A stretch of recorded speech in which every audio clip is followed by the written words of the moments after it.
আসসালামু আলাইকুম। Hello guys, আপনারা সবাই কেমন আছেন? আশা করি ভালো আছেন। আমরাও ইনশাল্লাহ ভালো আছি। আমরা দুই বন্ধু ঘুরতে এলাম টঙ্গী নদীবন্দর ইকো পার্কে। আমাদের দৃশ্যটি খুব সুন্দর। এখানে অনেক আছে, গাড়ি বা চরকি, দোলনা সব কিছু আছে। উঠতে উঠতে পারেন। এখানে দেখা যাচ্ছে মহিষের পাল আছে এবং কি ভেড়ার পাল। খুবই সুন্দর এবং দেখা যাচ্ছে অনেক পাখি। দেখেন, আপনাদের দেখা যাচ্ছি পিছনে ক্যামেরা দেয়া।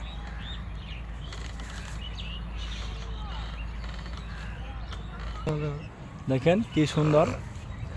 এখানে মহিষের পাল, অনেক মহিষ দেখা যাচ্ছে। মহিষগুলা ঘাস খাচ্ছে এবং তারা মাঠে ঘাটে হাঁটতেছে। খুবই সুন্দর জায়গাটা। আপনারা আসতে পারেন। এদিকে অনেক গাছ দেখেন, অনেক ফলের গাছ এবং গাছন্ত গাছ সবই আছে। অনেক সৌন্দর্য। অনেক সুন্দর, যা দেখলে আপনাদের ভালো লাগবে।